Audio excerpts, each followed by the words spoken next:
Oh, yeah, get rid of this. Yeah. I just dumped coffee all over my skirt. Well, Oh, well, okay. I didn't do that. But, how are you? How you doing? How's your foot? It's good. I'm doing it. It's like he just said do it. There's more from it. Yes, yeah, it's okay. You sit right next to Mary. Okay, good evening, everyone. It's 6:30, so I think we'll get started. Ms. Weird, would you call the roll, please? Council President Suzanne Souter. Here. Councilperson Joseph Day. Here. Councilperson Andrew Zelt. Here. Councilperson Brian Mataway. Also present, City Administrator Antonina Tantillo, City Solicitor Michael Hoffman, City Planner Chris Rogers, Mayor Valerie Leary, and Planning Commission Chair Margot Rain. Thank you. As you can see from the agenda, we will not be voting on either of these ordinances tonight. First of all, the council has to hold its own public hearing and have a second reading and discussion and so forth. So the purpose of the workshop is, these are complex ordinances that could potentially make a significant impact on the city, and the council felt they wanted to be able to get more details from the planning commission, our solicitor, our city planner, to answer our questions about the technical aspects of these ordinances. So we have a deeper understanding of them before we have to vote on them at a future meeting. So that's the purpose of the meeting tonight. We will begin with public comments, with the usual rules. Sign in at the sheet on the podium, and each person has 3 minutes. Mr. Zelt has the timer, for those of you who aren't familiar with it. So, who wants to go first? I do. Okay. It might take me 3 minutes to get out this door.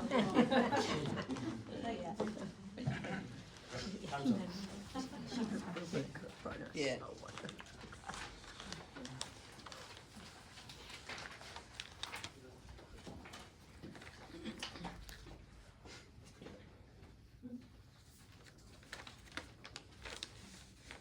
There's no microphone, does that matter? Doesn't My work. big voice, okay. Can you pick it up, For the Zoom? without the mic? Yeah, Can I- It doesn't work, okay. Okay. Oh, yes, yeah. Anyways, hi, everybody, I'm Leah Reynolds, I live at 29 West 4th Street. And it's a real honor to be here this evening to talk about something that's near and dear to my heart. In 2019, I got a small business license so I could sell my photography out of the apartment I was renting. And renting here for a few years, then Marion and I became homeowners, and so we've been proud to be in this town almost 10 years, I think, now. I am all for small businesses out of homes. I think that it's part of the fabric and tradition here in our community and makes us stronger when people can freely do these kinds of things, especially in a country focused on capitalism. And then I also want to read a letter submitted by Tracy Keenan, my neighbor, who could not be here tonight. In 1947, a firm from Boston proposed a plan to make historic Newcastle into something like colonial Williamsburg. They could not procure the funding. Had they gotten the funding, many of the historic district's non-colonial structures would have been destroyed. In an article by Deborah Van Riper Harper from a 1993 issue of Delaware History, she writes, "The real credit for the town one sees today lies with the residents, who, while inspired by the early preservationists, ultimately demonstrated a broader vision. They saw Newcastle not as a relic from the past, but as a vibrant community whose story continues to unfold, and they choose to protect it, not as a museum, but because it is their home. I contend that the majority of historic Newcastle residents still hold the belief that our town is special and unique, not only because of its historic nature, but because it is a welcoming, friendly town that continues to grow and change and attract talented, creative, progressive, highly educated people. People who add something to this beautiful town. This is a vibrant, living, growing community. We need to continue to honor, but not linger in the past. It would be a shame to stop the hands of the clock and remain stubbornly mired in the past forever. We are better than that. Thank you so much." Thank you. I can go next, if that's okay. You want to decide that part.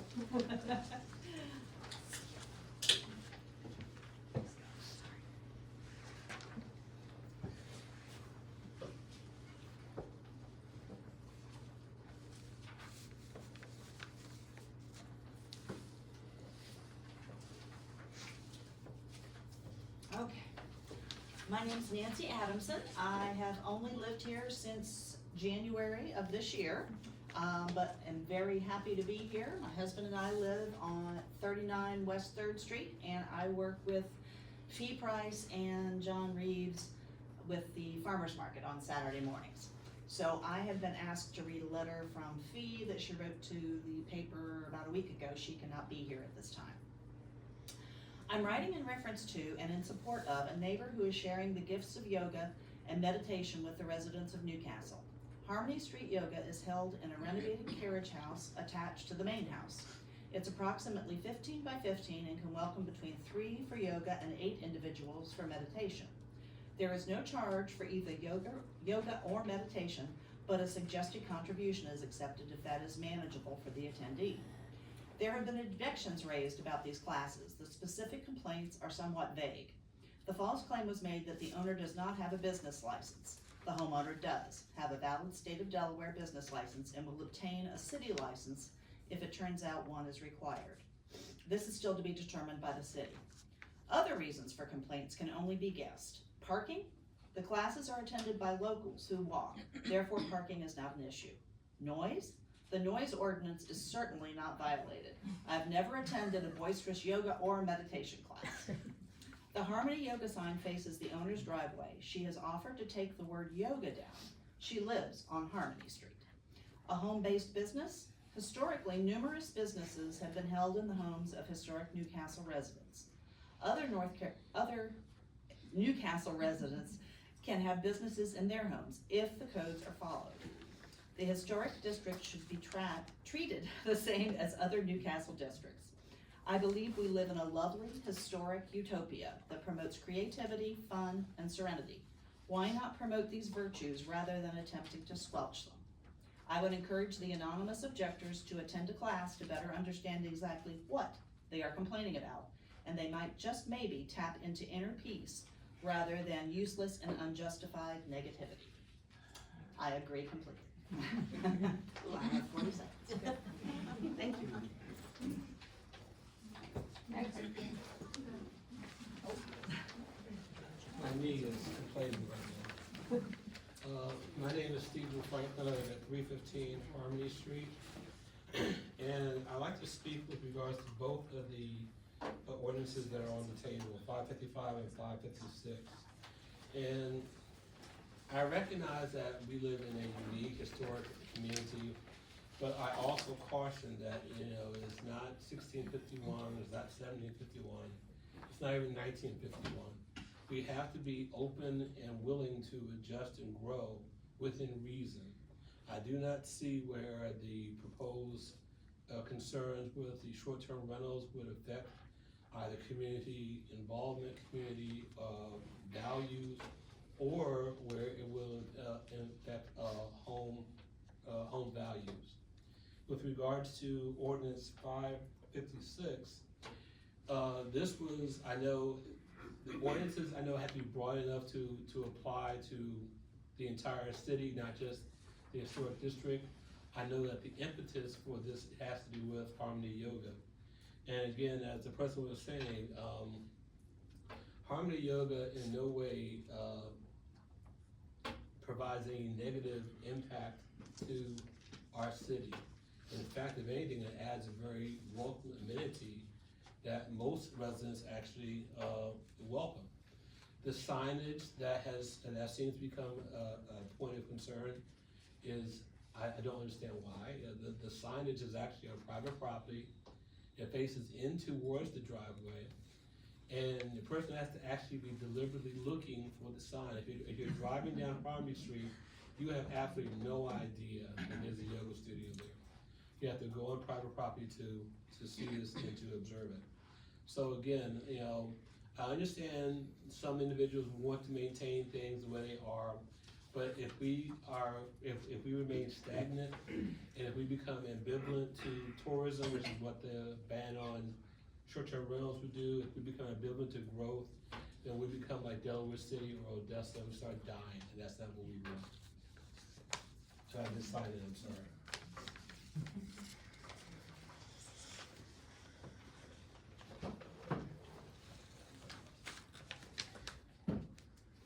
You need a sheet.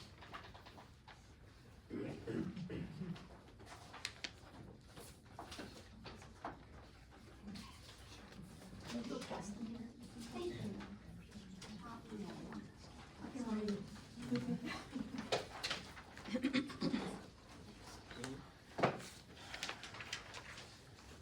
Hi, my name is Tana Sivalde, and I live at 54 East 4th, and I am indeed the yoga studio in question.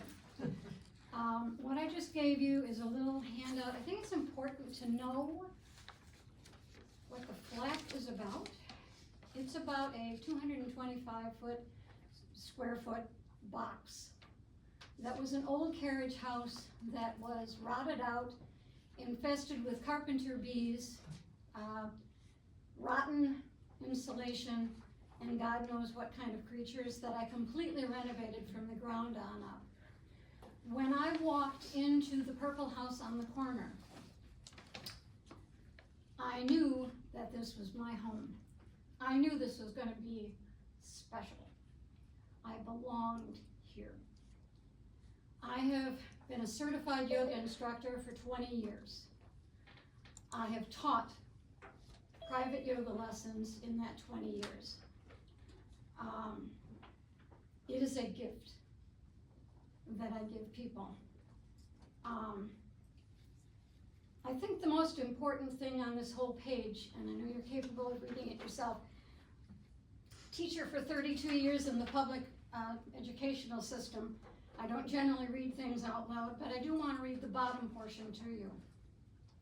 These are my last thoughts that I will share on this matter.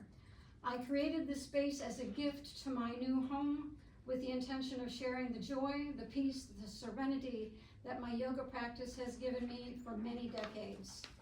This and only this was and continues to be my goal for Harmony Street Yoga. I regret that this has in any way created stress, animosity, or any negativity in any way for anyone. I hope you'll come and see the studio, meditate in the studio. It's my heart, it's my soul. This is my home. I came here for a reason. And this is part of the reason I'm here, is to give this to this community, not to take something from it.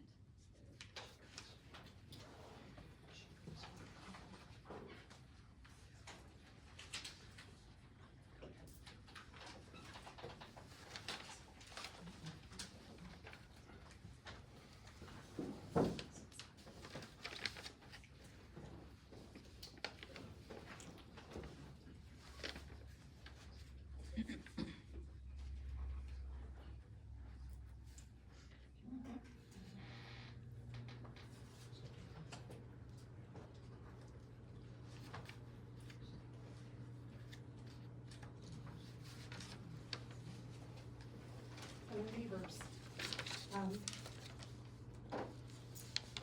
My name's Mary Ann Pasek. I live at 29 West 4th. I have been a student of yoga for probably 15 or 20 years now. I am a former instructor. I do not currently hold a license for teaching. I do enjoy the practice. I'm here to show my full support for Tennessee and her studio. And just to kind of give you an idea of what a close-knit community this is, the city of Newcastle and the yoga community. I reached out to another yoga instructor who lives in Wilmington, who wanted me to read this letter on behalf of Tennessee. To the City Council of the City of Newcastle, Delaware. As a yoga instructor for 15 years, I know the benefits of having access to better health through yoga. I support having a certified yoga instructor giving classes in the community. I believe it is very important to offer these classes for the health and well-being of every resident. To deny yoga as a choice for the people of Newcastle would be the wrong decision. Thank you for your attention to this matter. Peace, joy, and good health, Donna Zingaro. So even within the community, you'll find that there's not this sense of competition or competitiveness. It's all very much one community supporting each other. And we really do need this in this day and time, and especially here in Newcastle sometimes. Thank you.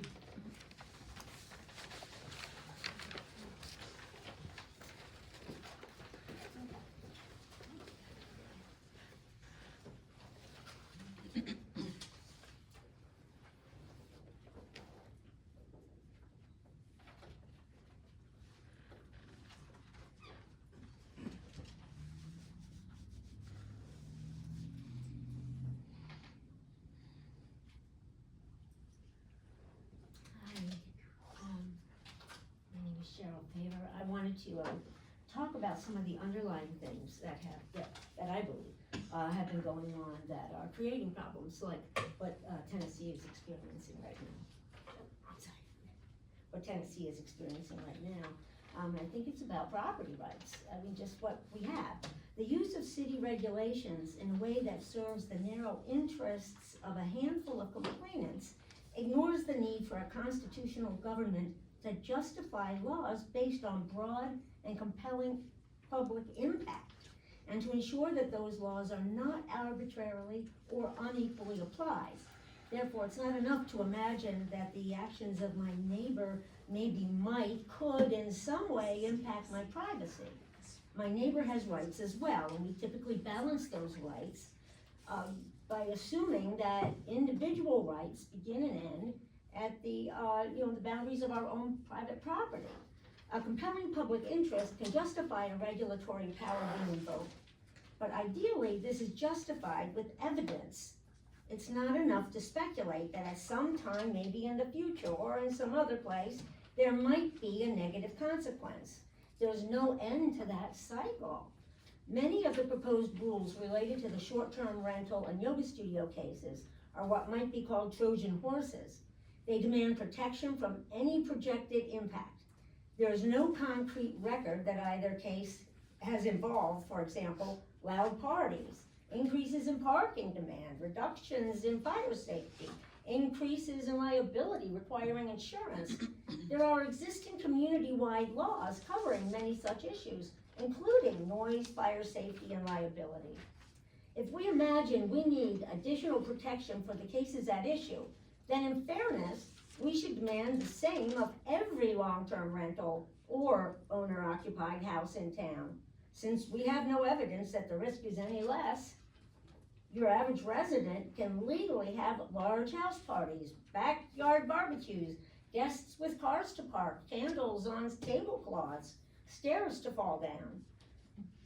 Regulating based on what if, maybe, could happen, speculations, and unequal application is a huge Pandora's box, it seems to me, tempting us to overreach and compromise property rights unnecessarily.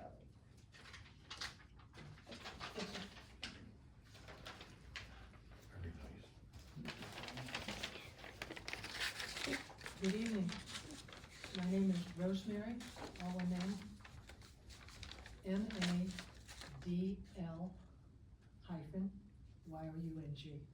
Model Young. It's an odd name. It's okay. I come here because, for two reasons, both personal and professional. I'm new to Delaware in the sense that I'm not a Delawarean, I'm from Pennsylvania. And in Pennsylvania, I had my own private practice. In Pennsylvania, I was known as Dr. Model Young. I'm a advanced nurse, just retired, advanced nurse in clinical psychiatric adult. I had my own private practice in my house. And I think it's very important that we understand property rights. I'm not looking at yoga, no problem with yoga. But I'm not looking at what's we're arguing over yoga and how many people are going to come and noise and all that. I'm at property rights, I'm at affirming that we must look at revising the code. You know, there's nothing constant but change. And change is hard. But when we look at the fact that I can have my own experience personally, and then professionally, what would happen if I wanted to open up my own clinic or my own clinical, I should say, therapy in my home? Would I go through the same based only on this ordinance? And I think that's something you need to look at. There's a lot of us out there that are professionals that many times would love to do more, even after work, in their own homes. And I think that's important. I think the attitude of people now, first of all, a lot of people work from home. Let's get real. What are we doing when we work from home? How is that different? What if we have meetings that people are coming into the home for? Not just Zooming, but maybe coming in. Will that take up parking space? Will that cause a ruckus? I don't know. But what I do know is that change is important. And when you live in an historic town, by the way, I live a little bit further out. I'm at 107 West 9th Street. I'm the one with the hedges and the big cars. Okay. When we look at changes, when we look at the fact that historic Newcastle, that's a proud thing to own, but it also has to be a leader. Has to be a leader going into 26, 27, 30, and when I'm not around. I look at things from a system. I don't look at things just personal. I look at systems. And when I look at this system, and I look at Ordinance 55, and I look at 556, I go, ooh, wait a minute, we gotta move here. Okay, And sorry. that's my time, and I'm out of here.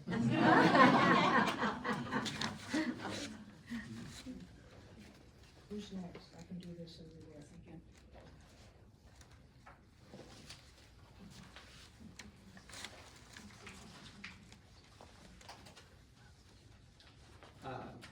Yeah. You gotta sign your name down At some point, yeah, thank you. here. I'll give you the phone.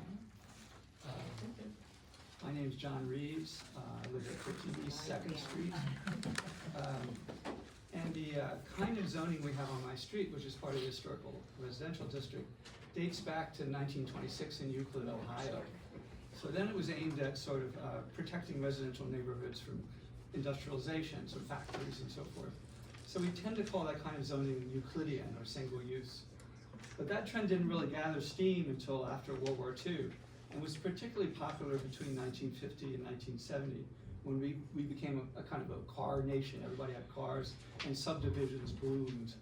And that's when our town's 1969 ordinance was enacted.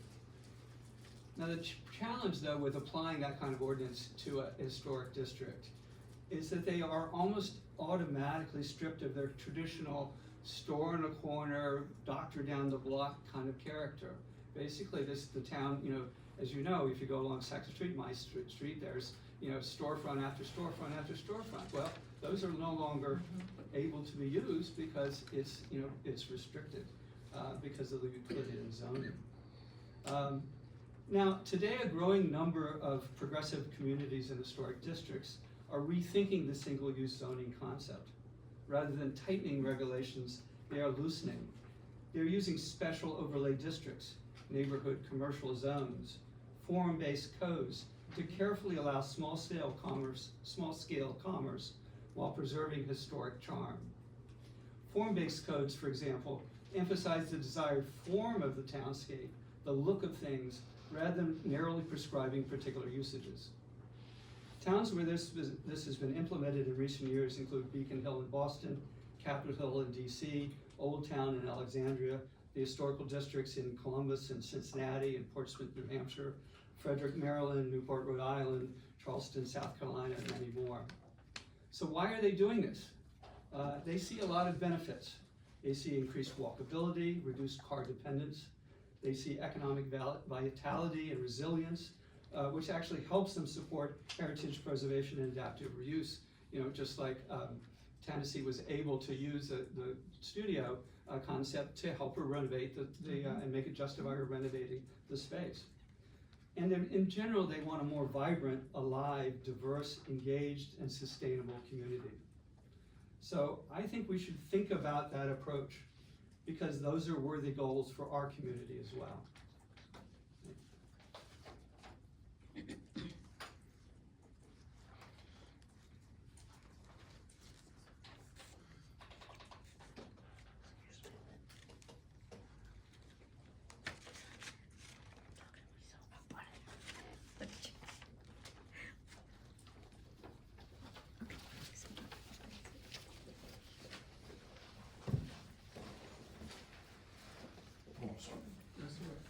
Michael Platt. I agree with a lot of you guys. Land usage and I totally agree with you, and I think we do have to move forward. I'd also like to thank the Planning Commission. You guys put a lot of work into writing the ordinance, something council should have done, but you guys did a great job, and I do appreciate it. Max did the work, but thank you. I just want to make it clear. You gave me Max information, did you gathered the information, I was at the meetings and so forth. My only problem is we talk about moving forward, but yet we discriminate against a large portion of this country, the handicaps. We're given, I read 555. Out of all these short-term rentals, not one has to have a handicapped bathroom, not one has to have a handicapped ramp to get in. None of them have any handicap accessibility clause in the city. So we're just gonna give licenses to people and not take care of the handicaps. I think there's something fundamentally wrong with that. There's not a restaurant in this town right now that a wheelchair can get into and use the restroom. Why? Now's the time to start. If we're passing out business licenses, why are we bringing the federal code?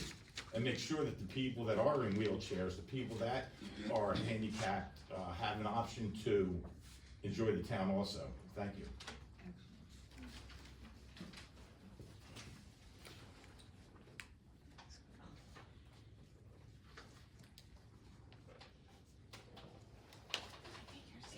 No, you're good. I'd give it to a lady any day, though. This is where I was raised. Anyone else wish to speak tonight? Okay, I have two letters to read. One from Dennis Young. To the council, I wish to add my voice in support to those city residents who support the ability of residents to operate a small and safe home business within the historic area of the city of Newcastle. It is unlikely that such a mom and pop operation would pose either an aesthetic risk or a safety risk to the city or to neighbors. Complaints should be reserved for if and when offenses occur, not before hypotheticals. Let's allow potential business owners the same benefit of innocent until proven guilty. A few years ago, my Mozart Gallery, squarely in the historic area, I curated an art exhibit of paintings of the nude. They were and are tasteful artistic creations.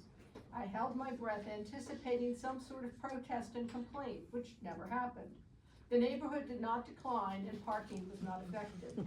In fact, the only complaint I have ever had in my 7 years came from the city instructing me to take down my outdoor banner proclaiming the best gallery by Delaware Today magazine. I can see a similarity of Newcastle to a small college. Complementing the core mission of the body are the clubs and student organized activities that enrich the experience and attract applicants. Boutique shops and home studios hold obvious benefit for all involved and breathe more life into the community. Previous generations of Newcastle walked to shops and businesses within the city and benefited from the experience. I believe those voices from the past would eagerly volunteer their support for a yoga studio in a home. There is another opportunity for the city to support the climate of entrepreneurship and to resist the just say no pruning of new growth. And this one may be long, so yeah, you're starting my 3 minutes. Okay. Good evening all. My name is Philip Gross and I reside at 1301 13th Street.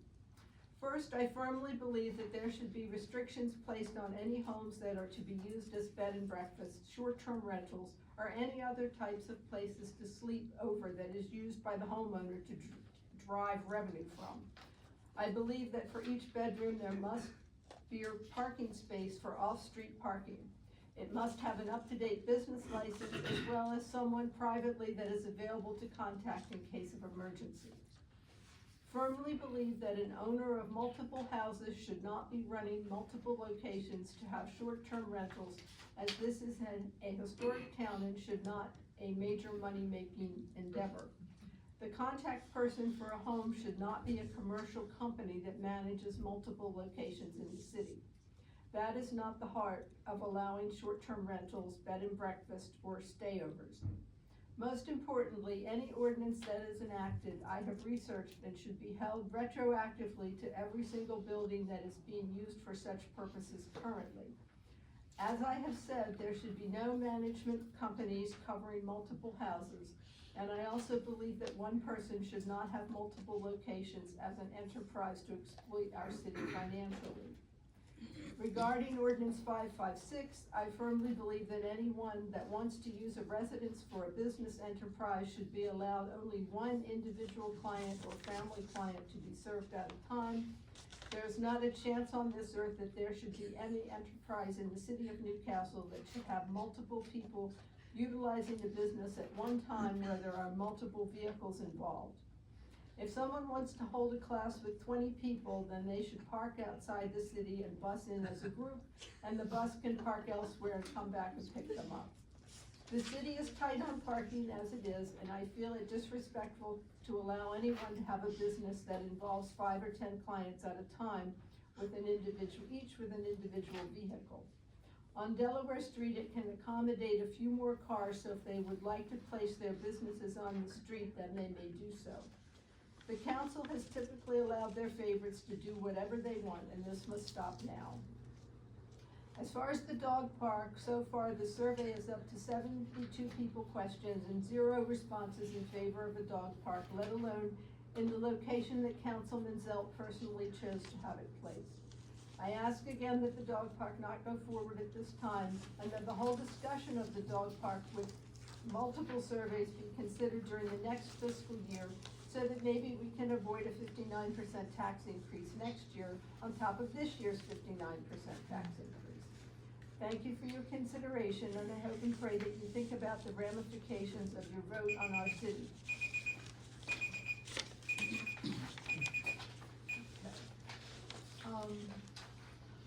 Mayor Leary, I believe you wanted to say a few words.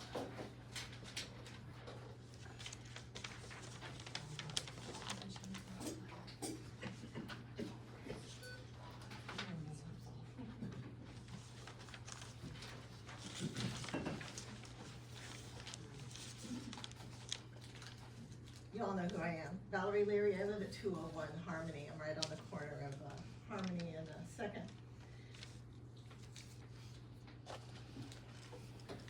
I kind of lost my thought, so hold on just a second. Oh, I know what it was. So I'm actually kind of disappointed there are not more people here tonight. I fully expected this room to be overflowing with people for and against these ordinances.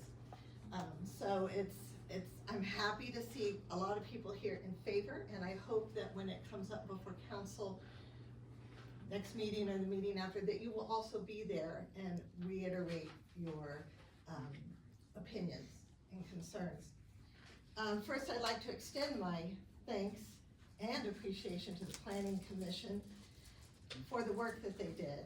I only attended one of the meetings, but it is evident there was quite a bit of detailed thought that went into this. And I think we also have to remember that our commissions are all made up of volunteers. Council might as well be a volunteer considering the pay scale, but. In reference to ordinance 555, tourist homes, and the recommendations, you know, I empathize with the people who are against it because they've come from larger cities who have been negatively impacted by tourist homes that utilize the Airbnb, VRBO, or other platforms. But we're not one of those larger cities. We have 5,600 people here, maybe 5,700 people. We don't have the, in as much as we all love our city, we don't have the amenities here that attracts bachelor, bachelorette parties, fraternities, sororities, young people looking for wild weekends away. Our demographic is pretty accurately represented by the age of the people in this room. Okay, people come here to relax or to eat at one of our great restaurants. They heard about Jessup's and their 300 Belgian beers, and that's what they want to do. They may be here for a specific event, a Daniel Newcastle Separation Day, or maybe it's just a family wedding, as my family stayed in the Terry house when we got married. I think that having attended the one meeting and read the ordinance, I kind of think the ordinance gets down into some really fine details that likely most of all of these current tourist homes actually already abide by, the laws that regulate those. And we have this 2% in there. And maybe we should make it as simple as we currently have 3 tourist homes in the historic residential area. And maybe we issue those 3 licenses and we don't issue any more for the historic residential area until one of them gives up and it takes its place. Maybe you up it to 4, okay? Further, the fear-mongering and disruptions or declarations of disruptions have a history here. They happened over the pier. They happened over the parking lot that took 20 years to build. And they've turned out to be for naught. The people who were against the pier often take their guests down there or they go walk down there. The people who were against the parking lot, the residents, park there. And there's nothing negative that's happened from either of these improvements. I also have to agree with Dwayne Foster that the need for Ordinance 555 would not have arisen had a tourist home not been established on the Strand. I'd be willing to bet that not many of those people even knew that there were 3 others, Terry House, 4 others, other tourist homes, of which 2 were already in the historic district. And in the 60 years that tourist homes have existed here, the last time the ordinance was updated, there haven't been issues. Is the timer gonna go off? And so, She's not a member of the public, she's an. As a matter of fact, look in the code. I'm sorry, Mr. Gross, please let her continue. All right, another strike. there, in 60 years, nothing has happened. And I don't think we should be inviting or looking, who said this? If we made decisions based on future potential negative issues, somebody here made that, there you go. If we made those decisions, this city, Delaware City, any other city would have died a long time ago because we're putting our hand out. And I do agree about home occupation. I'll try to keep it really short. Who remembers Betsy Marino? Yeah, Betsy Marino had a business in her home where she made colonial outfits. Okay, and without even pointing fingers, there are people in this room who have businesses out of their homes. I can walk the neighborhood and I know people who have businesses out of their homes. They don't create traffic, they don't create noise, they don't create anything. Home occupations, and there is, as it's defined in code, which Chris read, they're strictly defined. There's not gonna be automobile repair shops or anything like that. And whether or not this was for Tennessee yoga studio, I've been there, but it also applies to many other things here. My front parlor used to be a grocery store till the mid-1940s. Okay, so I think we should be willing to move ahead and move forward, yet still retaining our history here. Thank you.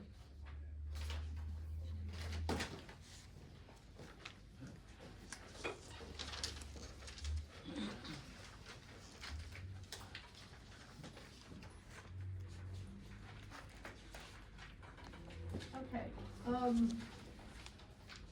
so the first item then is ordinance 555, the definition of a tourist home and motel, inn, and bed and breakfast. How do you want to proceed? Do you want to talk about the legal issues, or? I think I can provide a synopsis of where we are, how we got to where we are, and then open it up to questions and discussion. Max, from my office has been running point on the legal end, and Planning Commission has done yeoman's work in compiling all of this information. Just to refresh council's recollection, this matter began, this issue was actually referred to the Planning Commission from council. And the Planning Commission was asked to specifically examine different regulatory options and considerations affecting short-term rentals in the city. Planning Commission to that point held several meetings over many, many months, reviewing different codes and approaches. They put in a lot of work, ultimately settling on the ordinance that you have in front of you, which is coming with the Planning Commission's recommendation. A couple just kind of high-level points of what this ordinance does. The first sections really focus on refining the definition and boiling down related definitions into three key definitions. So tourist home is being removed as a definition from the code, and in its place essentially will be short-term rentals, bed and breakfasts, and an inn. The rationale behind the inn was really because the Reed House didn't fit, and Margot can correct me if I'm saying anything incorrectly, but the Reed House didn't really fit into the other categories. It's not Reed House. Terry House, my apologies. You didn't get to sit through all that. You're forgiven. In addition to the definitions portion, which is the first sections, the ordinance will also clarify some ambiguities relative to off-street parking, specifically as it pertains to bed and breakfast uses, landing on one space per suite for the bed and breakfast. As it pertains to the short-term rental piece, that's in the specified requirements. Off-street parking is addressed as well. The ordinance will allow and specifically define short-term rental and allow it in any district where residences are, subject to complying with the specifically enumerated requirements, which are outlined in the ordinance. As far as existing short-term rentals, those existing rentals have 90 days to come into compliance with the code, except they would be grandfathered from the parking standpoint. Otherwise, they are required to comply within 90 days. Just some other points to touch on based on questions that arose through the discussion. There is included in here a local contact requirement, and the rationale behind the local contact is having somebody in the event an issue arises who can be called, contacted, and available to come out and resolve the issue quickly. In addition, there must be a placard placed within the unit, specifically identifying the short-term rental and some key information. As was mentioned before, there is a cap on the number of short-term rentals in any given zoning district. I believe it's 2.5%. And short-term rentals are limited to a maximum of 270 days per year. And lastly, short-term rentals are required to be identified on the city's website. So again, there is a lot of detail in that, but that detail was developed through a lot of discussion and really based on looking at what other jurisdictions did and then discussing how that fit with the city of Newcastle. So the Planning Commission did take the request seriously and presented a well-vetted product for council's consideration. Was I generally correct, other than the Terry? You were great, you were But- great. I'll just add that the council referred this to planning to begin with because code requires that all zoning ordinances go through the planning commission. So if it had originated in council, it would have had to go to planning and then come back to us. And our sense was that this was a complicated issue and that if we came up with something, they might alter it so much that the back and forth would just have taken probably even longer than this process has already taken. So that was the rationale for starting with planning. Since they were going to have to be involved anyway, we thought it made sense to give them first crack at it. And they worked very hard and we appreciate that. So, do other members of council have questions about ordinance 555 for either Mr. Hoffman or Mr. Rogers or Ms. Green. Yeah, just, one that I seen. So under the operation violations, so they include in Tell me this.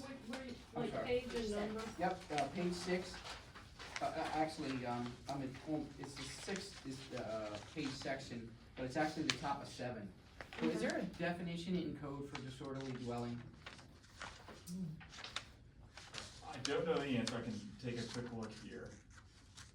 I don't know if it's I don't know if there specifically should, defined, if yeah. we're using that word, there probably should be a standard on what, you know, is it 2 violations, or how do we determine if it's a disorderly dwelling? I can look into that. Thank you.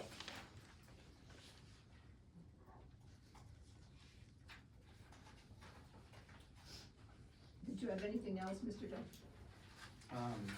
No, but I would mention that I do like the idea under the operational violations to include failure of the local contact to satisfactorily respond to or resolve the complaints. Because I could have seen that as a problem, a failure to respond, but I'm glad it's taken care of in the violation section.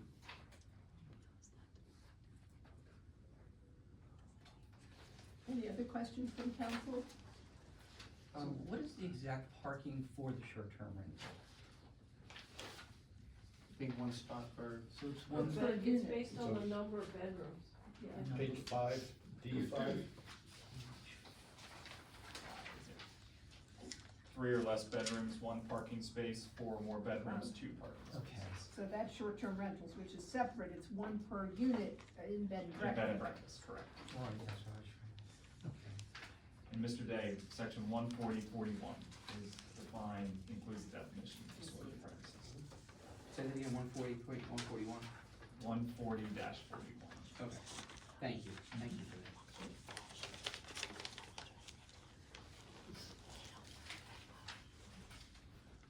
So in section 14, you know, we're talking with the exceptions in place. Do you have something in there for the people that have exceptions to register? So make sure that they're aware of everything?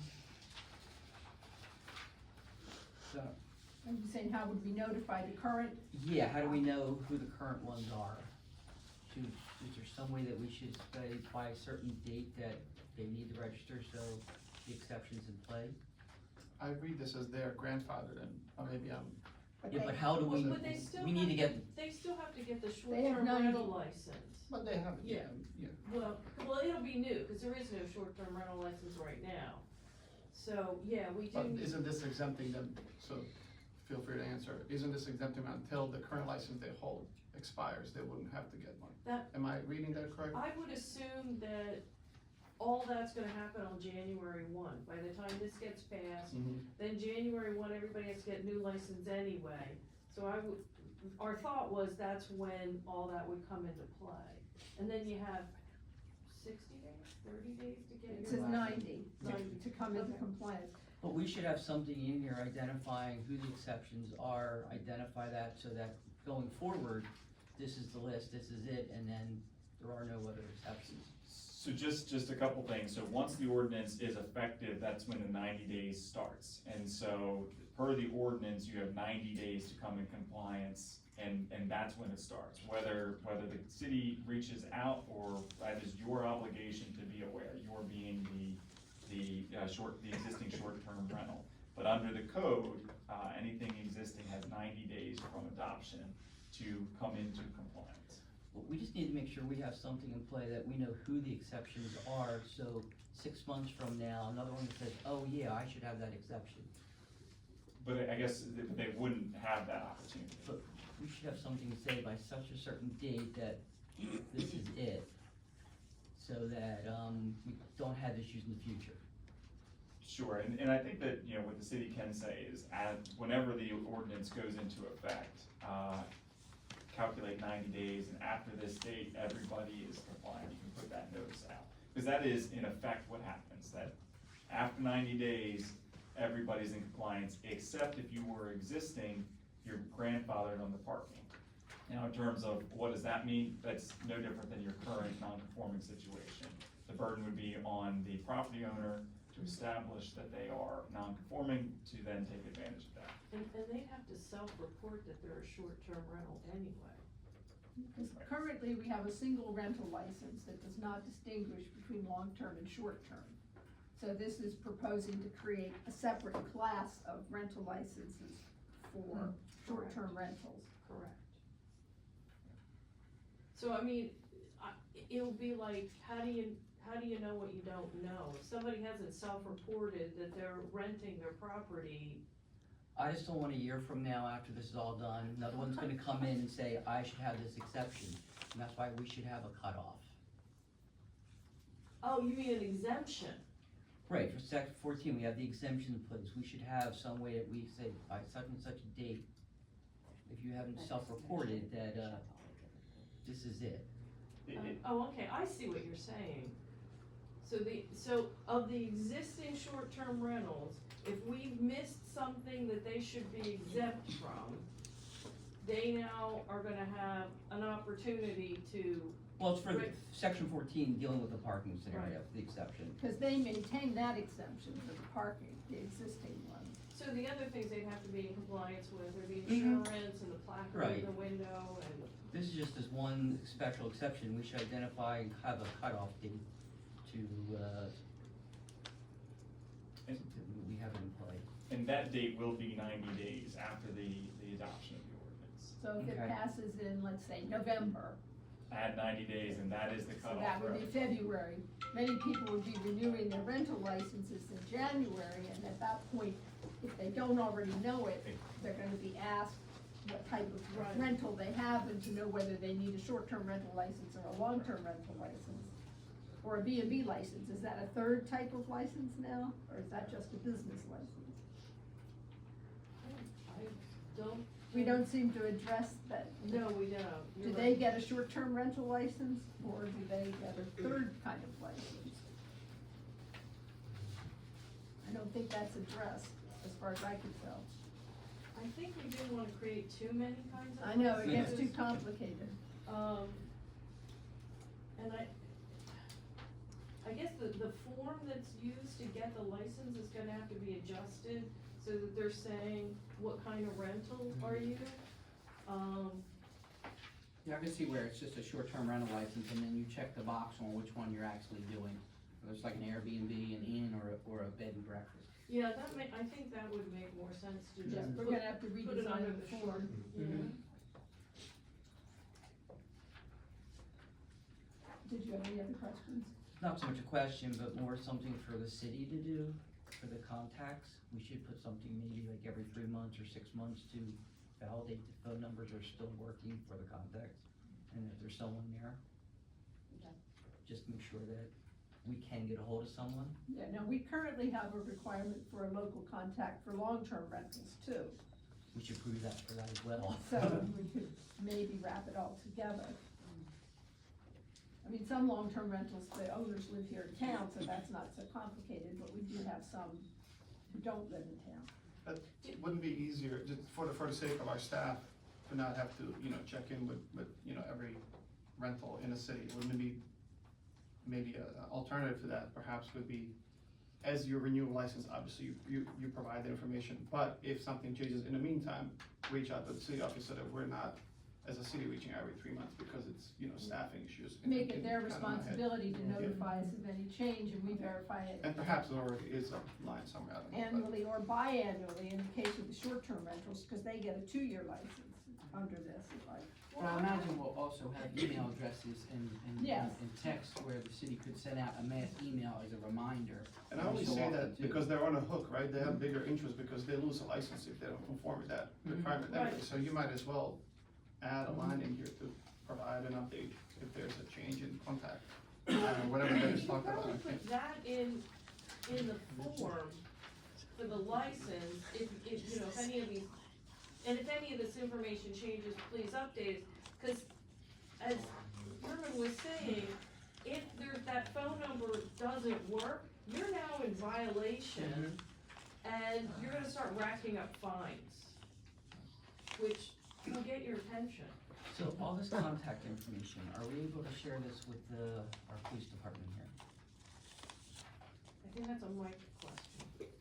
Absolutely. Yes. It's ours. Yes. So that's something we should put on there, saying this stuff will also be shared with the police department, so in the form? Yeah, in the form, I think you would put that. It's something to do so that we can share that, so if something happens, 911 get called, they can contact. Right, cause if there's a noise complaint, for example, the police are going to be the ones responding to that, Yes. whereas if it's a code violation, the fuse boxes don't work or whatever, that's building inspector. So, yeah, we have different responses depending on the nature of the issue. Did you have, I'm done. Did you have something else? While we're at section 14, just wanted to ask a question, Max. The last sentence says an inn is exempt from the requirements of this ordinance, but I know that we're defining it in here, so I'm just confused. Was it just for that section 14 or entire ordinance is not applicable to an inn? Is there somewhere else in the code that would define inn and requirements of the inn? I guess is my question. So an inn was a new definition that was created, given the Terry House didn't fit neatly. And so the point there is that this short-term rental requirement and all of the requirements in there does not apply to the inn. Now, obviously, it applies to what's defined as a short-term rental, so that's more of a clarification thing. But that is what I understand the intent. Okay, thank you. On page 2 is the definition of inn. No, I did, so Oh, I was referring to that, like, there's a definition of it and then the amount of days, but then at the end, none of this ordinance really is applicable. So I was just making sure. How do we come with 270 days? Anybody in the room, I know you guys had a lot of meetings, so I was just curious to know where did that, I don't know where, there is, but I think there's 270 days allowed. Yeah, it's on page Page 6, six, number 3 bullet at the three. top, yeah. Thank you. I had the same. There is no scientific reason for that number. I had a lot of people who wanted it to be way less. That was the most I could get the commission to agree on. My concern has always been if you limit that too much, you're basically gonna prevent anybody from actually having one. Aren't you impeding commerce anyways with limiting something that's not limited elsewhere? And I understand what you're saying is, but why would we limit it? They generally have a 50% occupancy rate averaged out over the year. So why would you limit that? I had the same question. It seemed to me perhaps a backdoor way of trying to ban them by making it financially impossible for them to operate. So. I come from the same place, so I'm And just curious. given what we know about the operation of our short-term rentals currently, they're lucky to have a 50 to 60% occupancy rate, which is barely enough to stay alive financially. So, yeah, I wasn't clear about why that was in there either. It might not even be an issue, to your point, if it's only 50-60% occupied, Right, so but- like, you advertise for all the days, but it's not really, if For it's all rented of for those 200. people who do own tourist homes, I'm gonna use a collective description, none of them, that's not their sole income. They all have other full-time jobs. So we're not talking a lot of bucks here. I'm happy, anybody else jump in if there's any thoughts about 270. First, I would like to agree that the planning commission put forth a lot of effort and time, and I attended every single one of those meetings that this topic was on the agenda.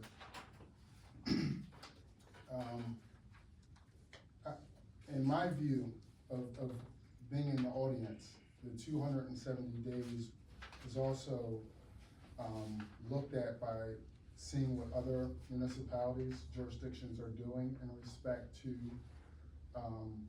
short-term rentals. And that was the number that was kind of given. Looking at that 270, page 6, it says 270, but there's no place where it identifies and requires occupancy information to be provided to the city. It's currently. There's There's a requirement that the local contact keep the under B, records. under B, last, So- And make them available if the city asks for Working them. dates of rental income should Right. provide. So currently, right now, as of 2025, the General Assembly has passed a law in which occupancy rates have to be provided to the state. So if they're already providing them to the state, I think they should be providing it to us. Remember, you don't have to, these are suggested, No, no. these are recommendations, you can strike whatever Right. through it and change and do whatever to this. You Yeah. slash and burn it, not to say that it is, but you know. If it's not in there, absolutely agree, it should be in there, you know, for us to know. And then in regards to the parcels, on the same page, 2.5%, had a couple questions, I guess procedurally, for Mr. Rogers. If the Board of Adjustment hears a subdivision request to divide parcels, that then in turn could affect the potential number of, right? Yeah. Okay. You may not have the answer to this now, but I'm just wondering, say over the last couple of years, what has been the number of subdivisions requests that the Board of Adjustment has not only heard, but going forward with, right? Because that can give us an idea of, In the historic area or? I'm talking about throughout the city, because Yeah. this is potentially saying 2.5 as written in all areas, am I correct? Yeah, within each zoning district. Yes, sir. Well, just clarification, the planning commission is the approver of subdivisions. Okay, The board of okay. adjustment is special exceptions, for Fulton County. So the answer is very few. I was gonna say, We've the had- almost 3 years, I only remember one. We've had a handful of lots over the last 10 years. This is before, and I'm talking after Riverbend. So, and the land that is available for, you know, real subdivisions is minimal in the city. We do have, the comprehensive plan amendment and rezoning associated with the, River Ridge property that proposed, you know, 100 or so, new lots, but that was only approved as a rezoning. So the answer is, we've had just a handful of lots created over the last 10 years. And, I mean, the one I remember primarily was the Tremont Street and whatever the street behind it is, I forget, 8th Street or. There had been Oh, a yes. single large property Yeah. owned by Right, one family that had a bunch of houses on it that they rented, and they wanted to split it up into individual parcels so they could sell the houses independently. Yes. So that would increase the number of parcels in a given zone, which would increase the number of potentials. And actually, I did a little quick arithmetic with my calculator here, looking at, because we were given the numbers of all the parcels. Okay, the R1, which is single-family homes, has 814 parcels. That would allow 20 short-term rentals. R2, which is what, twins and double, double houses, I think. We have 423 of them, that would allow 10 short-term rentals. R3, which is like apartments and, you know, multifamily homes, we have 600 of those, and that would allow 5. Now, the historic residential, which is where all the hoopla started, has 535, which would allow 13, and we currently have 3. You mean 15 by the R3, sorry, right? Not 5. Oh, 600, right? 600 and It'll be 15, right? Not- yeah, maybe, I'm sorry, I was going fast and my That's all right. pen, there's a blob in front of it, so, 15, okay, yes, that sounds, That makes yeah, more that would sense. make more sense, yes. Now, this one's the interesting one to me, historic commercial, which many of the people who don't want B&Bs or short-term rentals in the historic residential district say, well, they can be in the historic commercial district. Now, our historic commercial district is very small. It's only the west side of Delaware Street. The east side of Delaware Street is historic residential. So there are 31 parcels in the historic commercial district, which would allow 0.775 of although they say a minimum of 2, so, okay, there could be 2. The retail commercial has 18 parcels, that would allow 0.45. The downtown gateway has 65 parcels, that would allow 1.6 or 2. And the service commercial has 16 and would allow 0.4. So I'm not quite sure if the thought that went into setting this 2.5 looked at the real numbers, because it doesn't, And that's why we kept lowering that it number. doesn't, it just doesn't make sense to me. Well, What I also don't know, is, and part of the reason why I'm asking about the parcels, and how that math could potentially play out, is because we have over, 1,000 units proposed, for new development. And I'm just, like, for example, Mr. Rogers, in one of the new apartment developments, or in some of them, and I appreciate you might not know the answer, individually, but generally speaking, are they, if you had 400 units, is that? for an apartment Yeah, complex. yes, is that, Still gonna be one It's parcel. is that one parcel? That's one parcel. That's what I'm trying to, Yeah, there's a minor underlying subdivision, to one of the proposals. Like the battery has there's 2 lots being created because of various reasons that we discussed when it was in front of you Right. for financial. Oh, the one about the pumping station and the new access to, castle. Yeah. The parcel in the rear had to be divided off. Oh, and the for landlocked, financing. the little patch of wetlands, the Yes, orphan so, wetland, yes. For the most part, the battery, there's 2 lots being created for 156 units. The 610th West 7th Street, which is coming to the planning commission soon with the site plan. So they say. That's 396 units, and there may be, I can't remember if lots are being combined or there's another single lot being created, so But there's the not gonna be a subdivi- big increase in parcels. But they're at most 1 or 2 parcels. But- Now, But the River Edge and has 100-some townhouses, duplexes, and some detached.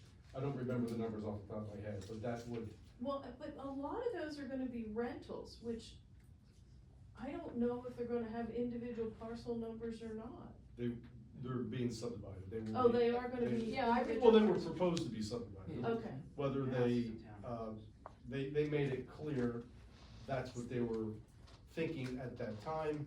They may come back with a condominium regime even for the detached units or the attached units, but we haven't seen Are it. condominiums considered separate parcels? No. But again, you don't have to use a percentage, you can limit it to a number in the historic residential area. You can limit it to pick any of our developments, cause I know there was some concern about the quality of other developments that may wanna do it, okay, now you can have 2, I mean, you have to find a reason what to base it on, but, and apartment buildings, should they be allowed to sublet? Should, like, the Helm is a secure building, right? I don't know what their lease requires, but those Yeah. aren't individually owned. No, but still, you could still say, I don't know, maybe you can't say, and that's what you. But wouldn't that depend on the terms of the lease that the Yeah, owners whether of they the could Helm do that. established? That'd That be would be, private, yeah. that would be I something up asked. to the city to determine. Yeah, But so now like the Garrison and the Helm, those are all in downtown Gateway, right? Yes. Yeah. Yes. Which has a very small number of parcels anyway, so. Well, I mean, practically, if we've got, 4 or 5 of these, Now, and they have a 50% occupancy rate at best, people aren't flooding in here to buy buildings and turn them into B&Bs because they're not gonna make much money. well, and the more you have, the lower your occupancy is gonna Right, be. right. So, I mean, you're already at a point where it's marginally profitable. It's only gonna get worse, especially if you're buying something and you're now taking on a mortgage and you have to do any renovations. Well, and as someone pointed out in public comment at one of our recent meetings, the current code permits unlimited so-called tourist homes with up to 5 rooms each in the historic residential area. And that's been in existence since 1968. People haven't been flooding in and buying up these houses and turning them into B&Bs. Why do we think that's gonna happen now? Is anybody aware of, any person trying to petition the city to have a short-term rental outside of a district that's currently allowed? Like, I had, no one's asked me, said, hey, Brian, you know, I tried to get this, you know, the city's not allowing me to do it. No, and because we don't differentiate, they can get a rental license if it's applicable for what they are requesting for. So I have a concern about a commercial, commerce or commercial zoning here with the 2.5% because by my calculation, historic commerce would be out of compliance if this was adopted as is, because to my knowledge, there's 3 of these short rentals on Delaware Street, right? Terry, well, the Terry It house, would not be, the this would not Terry be house applicable to wouldn't count, right? calculate that Right. out. But there's Yeah, 3 others. there's two on the commercial side and 2 on the residential side. Right. Okay, so this would be, That would be the so this two. would be capping it at what it is Right currently. now, because the Terry house wouldn't count. Right, Terry House isn't included in this. Cause there's one next to Zolli's, right? That's why my parents That's left it right. in the past, and then And we're next to across Mercury. from Zolli's, so one. Oh, yeah, is that's- this- But there's a Mercury one as well. And right next- So Mercury- there's 3 then. There's 4, there's one behind Denison. Okay, so there's 4 then in But historic that's on the other complex. side of the street, That's that's historic residential. Okay, I see what you're saying, so the other side is residential ones. Okay, thank you guys for. So, yeah, there's 2 by the Mercury, 1 by Zolli's, so that's 3. Sorry to interrupt, but if you want all the conversation, could you take it? I'm sorry. Thank you. I don't know why I didn't bring this up during the planning commission meetings, but you know, you may want to consider not having that percentage limitation in the commercial districts.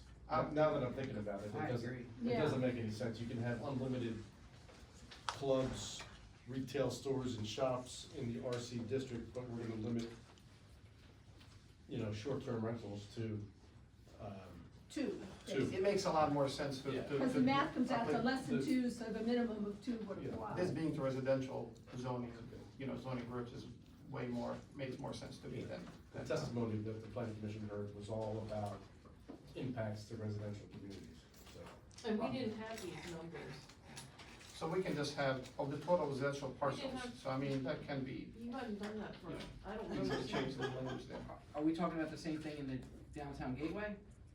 That's a one that would be, I think, up for discussion right now, because I would think that's commercial in a sense, right? Like, Yeah. that's trying to encourage it, so I It's would. encouraging mixed use and everything, I don't Yeah, know why we downtown limit it gateway. there either. Yeah, I think R1 through 3 and historic residential will be the only one applicable here, and obviously we can just, you know, single them out here in the language. Well, if we wanted to have limits at all, we Mhm. could remove the limits on those 2 zones if we chose when we get to that point Mhm. of potentially amending the ordinance. What I wanted to ask earlier as well was, if there's no more comments on this, is, the number of days it can be rented, and this comes from practical experience. So I see that so on page, I believe 2, you will see kind of different days for, you know, in section 2, 3, and for, 31 days for short-term rental, 7 nights for bed and breakfast, and 7 nights for inn. I have asked, so to the question that was already raised about the apartments, when my parents come in from Bosnia, I always look for a way to kind of host them, because houses in Newcastle are not that big to accommodate, right? Everybody, coming in with more than, you know. Anyways, long story short, I've asked Garrison at the time, hey, can we rent this for a couple months, right? So they're staying, you know, that's not the structure of their leases, so like that was a no. So then I'm left with only several options of, you know, Airbnbs at a time. We ended up going Airbnb, I don't know, 3 weeks or something at a time. So I'm glad to see 31 days, because I can bring my parents over. But when they do retire, I'm hoping for them to stay about 3 months. So this is very real example for me. I know this is just one person in the city, I understand that, but just wanted to give you a perspective of what I experienced when I travel in Bosnia, and I rent there as well, or Croatia, wherever we go. But then also kind of how I think about it is the loophole here, in a sense, rent 31 days at a time, 30 days at a time, rent again 30 days if you need to stay I longer. think somewhere I Like, is seem that- to remember that it could be renewed once, Right. which would get them up to 62 days. Mhm. The other thing is, these definitions don't codify the 7 nights. It says where no family or guest normally stays more than 7 nights. It does not prohibit people from staying. I thought that this here applied to no more than 7 No, nights. it says where no guest normally stays more than 7 nights. And the same thing is in the definition of inn, which is really exempt. So it's not prohibiting more than 7. And also, we have, I think we still have people who have 1 or 2 building or homes that they rent, I guess as kind of medium term. They're seeking to, like, say there's a contractor who comes in to work at, Yes, yes. DuPont Yeah, or like somewhere Tremor, else, yeah. and they're gonna be here for 2 months. Well, nobody wants to live in a hotel for 2 months. So they can rent this small house, have a home-like place to live, and so that doesn't fit into At that any of point, you're this. not a Well, and short-term that rental. was one of the things that 'Cause we it's brought not up, short-term. that, and I think it was Tony mentioned that next to him, there's been visiting nurses who were Right. there for Long 6 time. months. That's, So we that was raised, that we need to recognize that some of these short-term rentals aren't necessarily gonna be all that short. They're not Right. gonna be days or weeks, Yeah. but could be months.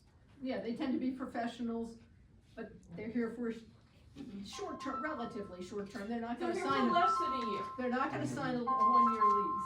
So Yeah. is the Terry House considered an inn under this Yes. definition? Yes. So why would you limit them, I'm sorry, why would we limit them to 7 nights? It says normally stays no more, so it doesn't There's no prohibit. limit. I think it's not limiting it, it's just defining it. Correct. Okay. And in a bed and breakfast, most people I are see. there for 4 or 5 days. And besides, none of this applies to the Terry House anyway. Right, well, yeah, I So- was just. But So still, the same somebody's- is true oh, sorry. of the bed and breakfast, that some people, like these visiting nurses, may work out a deal. Hey, I'm gonna be here for 4 months, can I, maybe not pay the nightly fee, but get a break if I, for a week. Although there was a couple that spent 6 weeks down Right. at the Packet Alley. on Packet Alley. So here's the problem I'm having. These are changes. I can't see the full picture. Can we get the full, legislation, I guess that's chapter 23, the full thing printed out with the changes in it so we can see how it is together? So this is you do actually, so 230 is your zoning code, and so this 27.1 is a new section. So everything that you see, page 3, 4, 5, 6, and into 7 is all new code, that is all the full picture of what's being added for short-term rentals. All the other stuff before that are just tweaks to definitions to then fit with what's being proposed in 27.1. Because I'm so confused on the inn. Is there no parking requirements? So Or is it that just keep- somewhere else? Yeah, and so this is, so when you're talking about the inn, so just look at it this way, you have a code that today just says tourist home. So what you see in the first part are the definitions to say, we're gonna break down what is a bed and breakfast, what is an inn, and what is a short-term rental. Your bed and breakfast and your inn are not subject to your short-term rental pieces. So that's what you're doing. What you're doing is you're saying, we're gonna take what used to be this tourist home, put it in 3 buckets, exclude these 2 buckets, and have a definition of a short-term rental, which is then covered by everything that you see Well, on what page does 3. the bed and breakfast and the inn need to comply with? Well, the problem with the bed and breakfast has requirements for how many parking spaces. If you applied that to the Terry House, they would have to go out of existence. Understood, I'm just trying to figure out where that, On page 3, on their, I think, 12, bed and breakfast, 1 off-street parking space for each yeah, guest. but that has nothing to do with an inn, that's just. Oh, sorry, I thought you said bed and It's breakfast, exempt sorry. from all this. But that's why That's the the inn was only- created. Alright, but what's to stop another inn coming in without then having any parking? Then if you wanna evaluate defining that more structurally, then we create another section. Right, I'm just concerned that somewhere along the way, if someone's gonna take one of these big mansions that we have, now all of a sudden, they wanna make it an inn and not have enough parking, or, so we're leaving ourselves open that Yes, we know we have the situation with the Terry House, but what about the future? But so keep in mind that, again, the question becomes, what are you trying to accomplish? And if the task was to come up with a regulatory framework to address the short-term rentals, that's what this ordinance does. If that then bleeds into questions, well, we wanna start talking about regulating inns beyond what the current framework is, or bed and breakfast is beyond what the current framework is, Well, I'm then not sure that's what a my different, framework is. But the zoning code. Correct. Already covers this, so if you came in to do a new inn, you'd have to meet the code standards today, which would include parking and zoning. Where it could be and all of that. All the other, all the other requirements.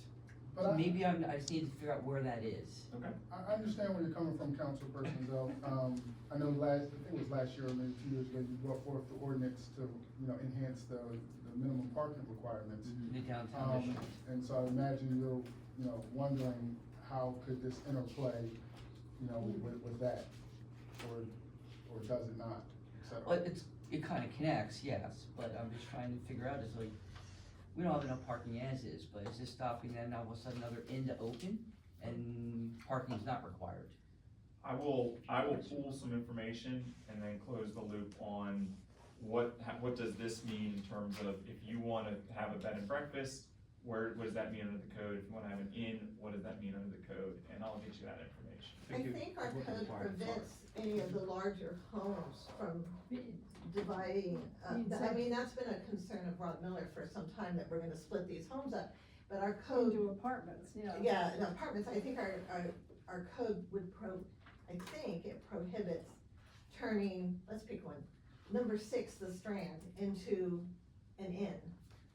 There's, I don't know how many bedrooms there, but, and there, of course, there's no parking, no dedicated parking, as is in most places in town. Understood, but when I'm reading all this, we're talking about parking and all this stuff, I don't see anything dealing with the bed and breakfast and the inn for the parking, Well, so. the bed and breakfast with the parking. Well, is yeah, it's right there, so I don't see The what the the inn inn doesn't is. have it in there, because the inn is exempt from all this. But it just concerns me in the future. Right, well, we'd have to see, as Mr. Hoffman's saying, he can show us how it would fit into the rest of the current zoning. Correct. Any other? I just have 2 quick questions and I'm done with my comments, if that's okay. So, just to confirm back to this conversation we just had about the number of days, bed and breakfast or in one set, both have 7 nights. If somebody's to stay 2 weeks, they're not violating business license, am I? So this is just defining, you're saying, Right. but somebody can stay longer than 7 nights in those. Yeah, if you otherwise meet the definition of the bed and breakfast, then yes, you're operating. It's not limited to the 7 Okay. days. He And needs then- to make sure his folks have a place to stay. Well, no, so I that's get it, not for yeah. me, like, I'm hoping that there are business owners who are coming to these meetings at planning and saying, oh, this is potential an issue or not. So if people wanna limit it to 2 days, I'm okay with that, right? Like, if that's the sentiment, I'll find a place for my parents to stay. But, I'm just, I think at some point we were just saying this is definition, so I just wanted to confirm my interpretation was correct. And, last question, I just have anybody in the room, feel free to jump in, but it might be just Antonina.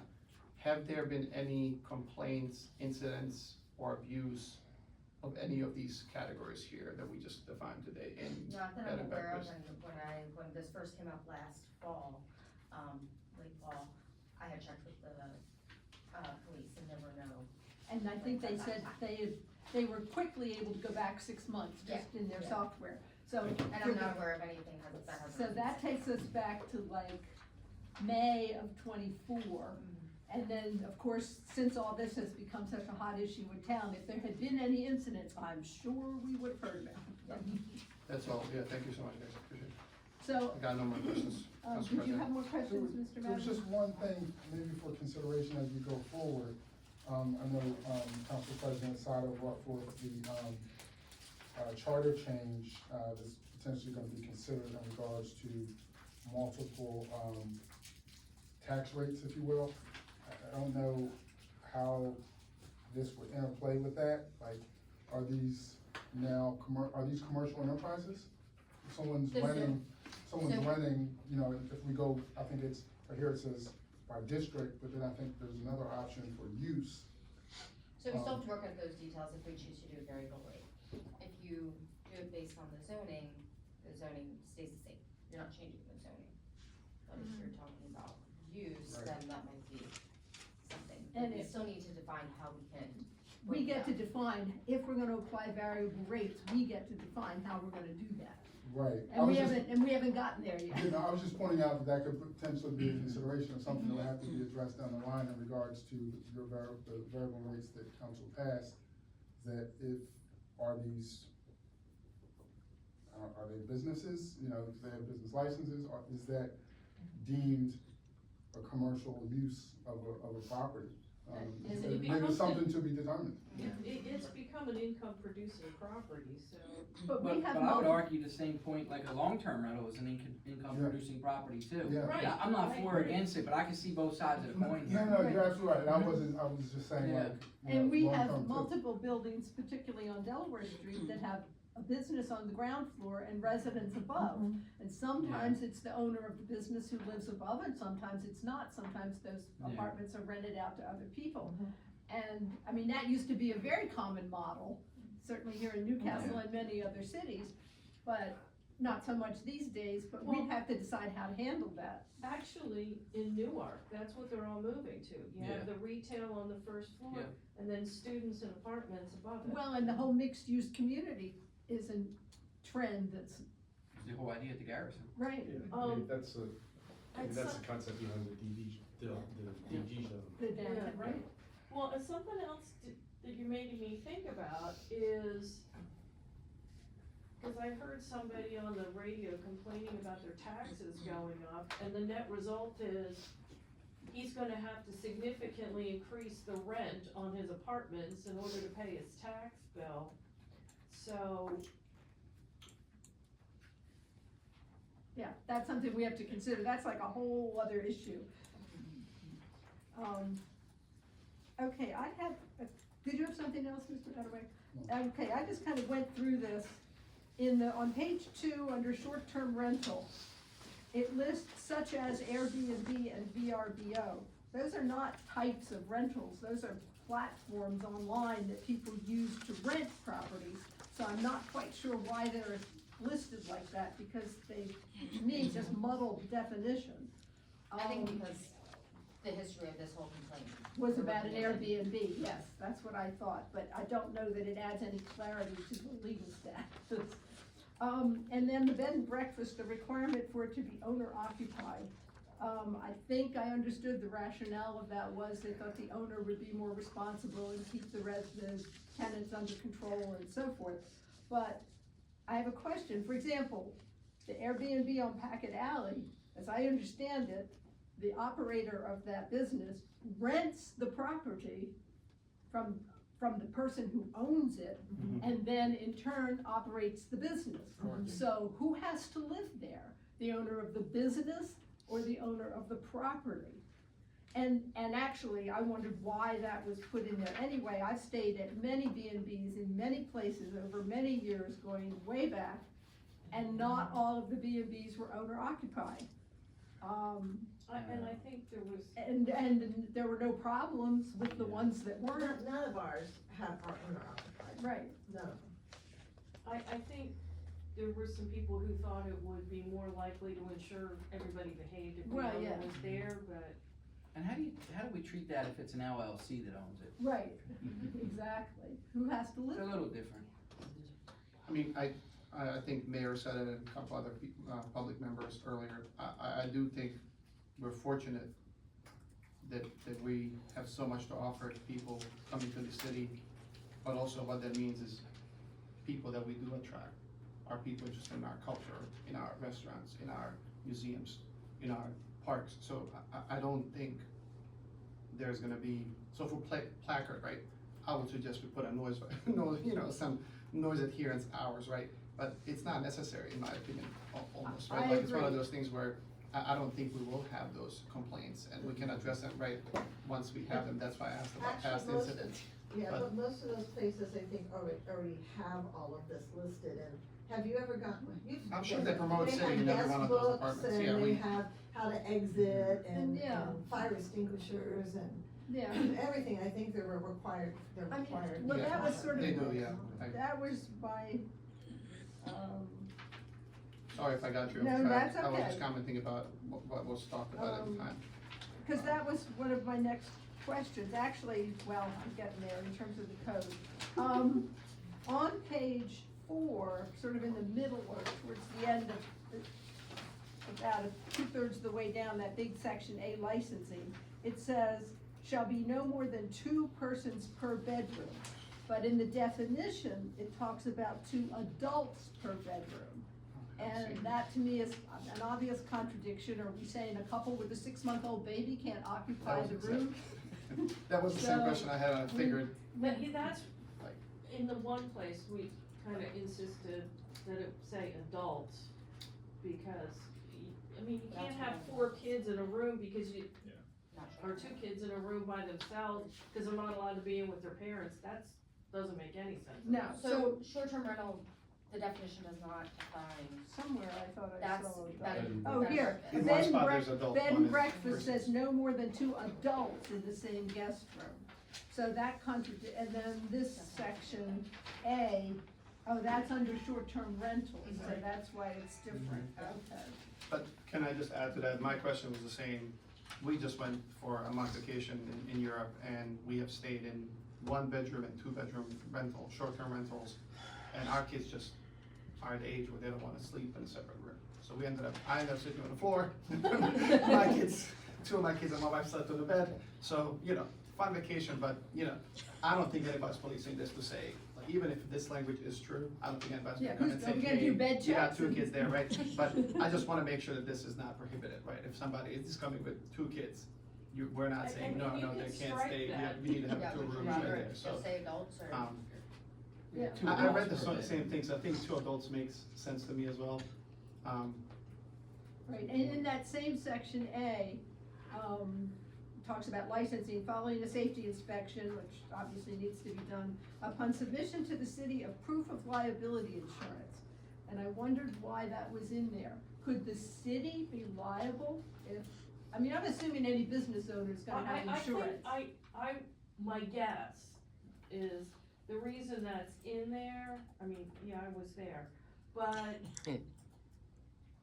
in the event that something happens, we want the homeowner to have enough coverage to compensate the temporary residents, like if they fell and had medical bills, now they have enough insurance to cover that. So it's more to Why is it protect the city's responsibility to do that? Could the city be liable if the person fell down the stairs at the short-term rental and broke their leg and, whatever? I think that was coming from, and being at the meetings, I think they looked at what other municipalities were doing in terms That's of their true. legislation. A So, lot of them for did the requirement. right or wrong, I think they grabbed onto nomenclature that other places are using and then sparsed out or struck what they liked or didn't like. But then also I gather from being in the room that they were viewing this akin to a business. And so when businesses go to the city and need to get licenses, someone's a painter, et cetera, they have to have liability insurance, et cetera, and so. Is that a standard They- practice for anybody getting a business license? And they have to get a business license. So this is redundant to have it in this section.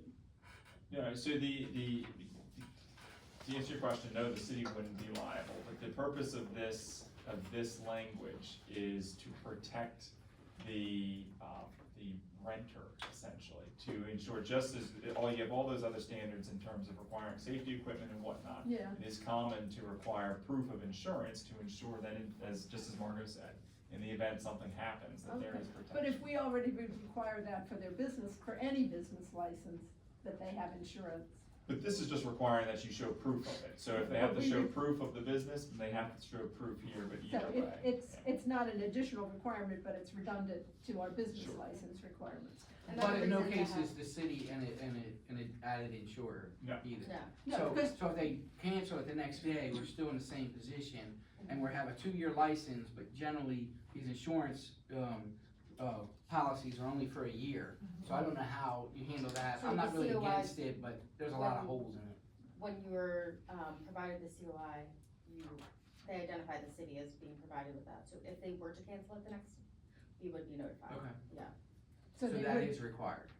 Okay. Okay, That because makes I sense. know when we hire a contractor, for example, to do work on a building, obviously we require them to have insurance in case they damage the building. But this is to protect the tenants and it's already required, okay.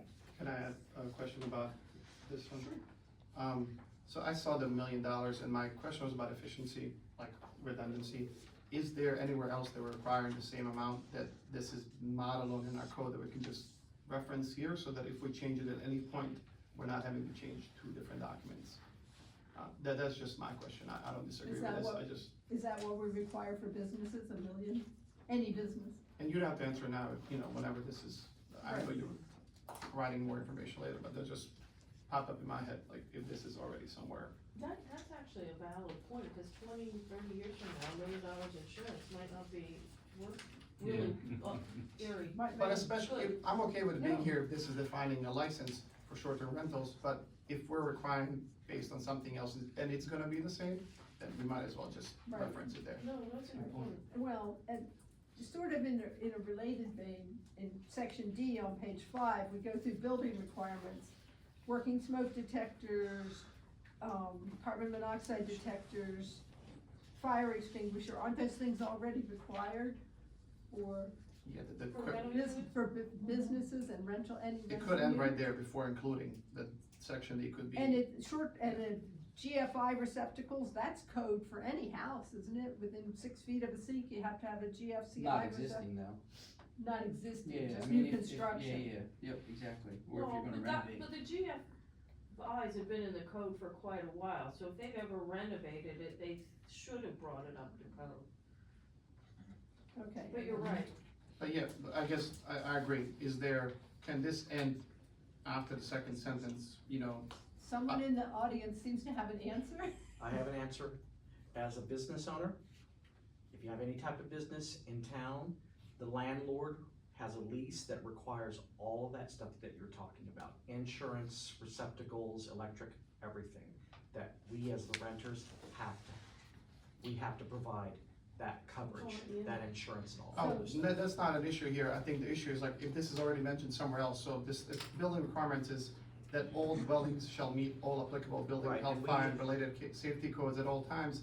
And now instead of including, we can just say, as Right. stated in section Because the whatever. landlord says that, and my landlord says that I have to hold, the city not liable for anything. Yeah. But So- I do, I have to, that requires it. Let's see, we've talked about that. We've talked about the percent of parcels. Oh, on page 7, this is a question for Mr. Hoffman, I believe. Section 3C, nothing contained herein shall be construed to limit the legal remedies available to any other person for the correction of violations of this chapter, etc. What any other person? I mean, could a neighbor say, don't think they're in compliance and?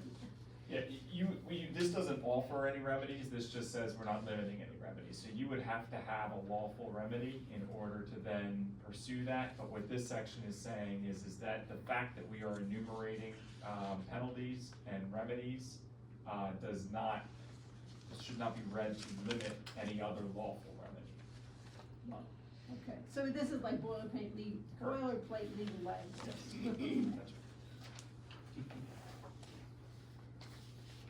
Okay,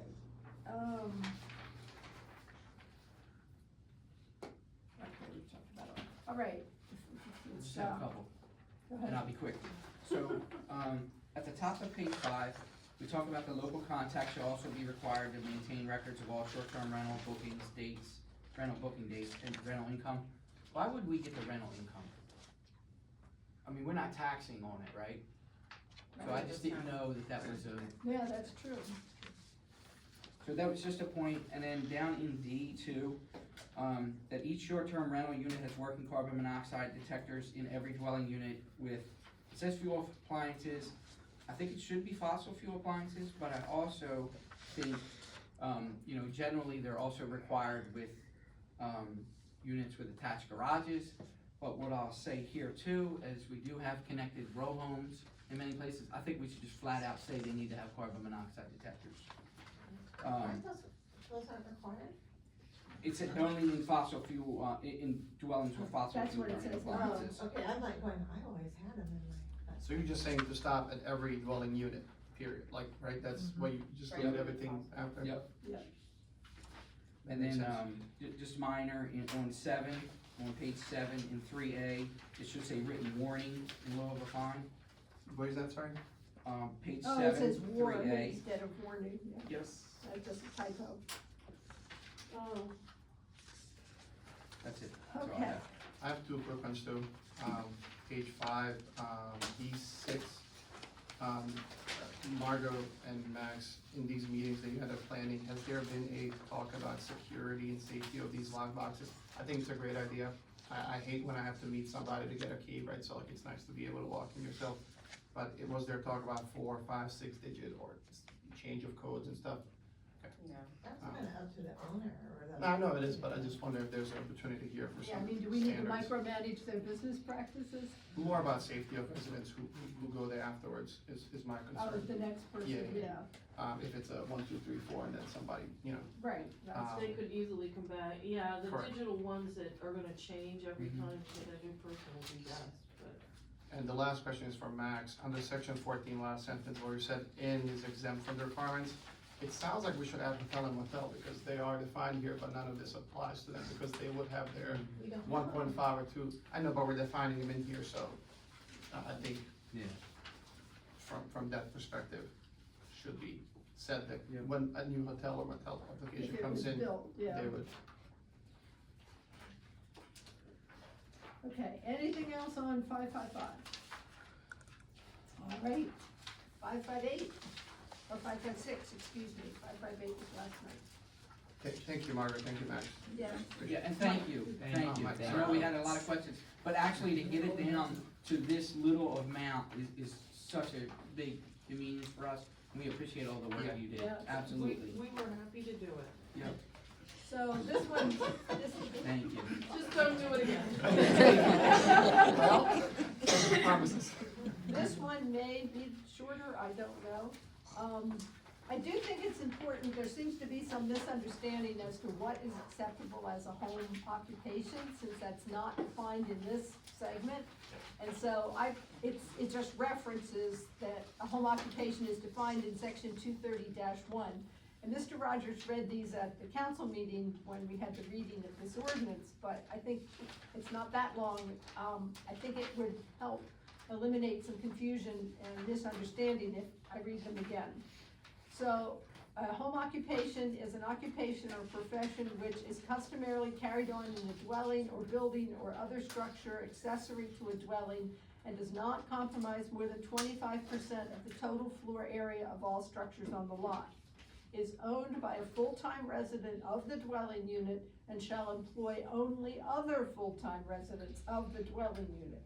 A home occupation which provides services that occur off-site may have additional employees, provided such employees meet and work off-site and are not at the subject residence.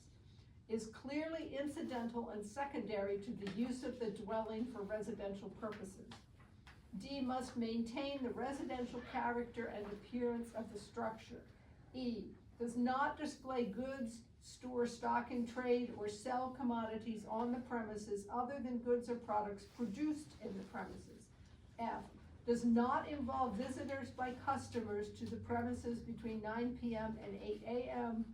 G, does not generate greater traffic volumes or increased traffic hazards than would typically be expected in a residential district.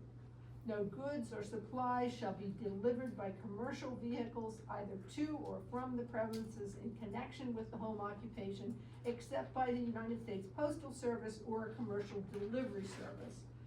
And finally, a couple more. Does not involve any machining, fabricating, automotive repair, maintenance, painting, or outdoor storage of parts or material. In particular, a home occupation includes, but is not limited to the following: art studio, dressmaking, professional office of a lawyer, engineer, architect, or certified public accountant within a dwelling occupied by the same. 3, however, a home occupation shall not be interpreted to include the following: A, barbershops and beauty parlors; B, physicians or dentist office; C, automotive repair or maintenance; D, restaurants. So we've heard some talk about, oh, you can have 20 people coming at a time, and clearly these regulations do not permit that. And those are referenced in this ordinance, so they would stand. So I just wanted to get that out there to hopefully. And there's no proposal here to change any of that which you read. Absolutely. That's already in the code. And if I can just, elaborate on that, in your packet, just because it's new to your packets for some reason, there's a letter signed by Margot, about what the, planning commission recommended for this, which is the ordinance as written.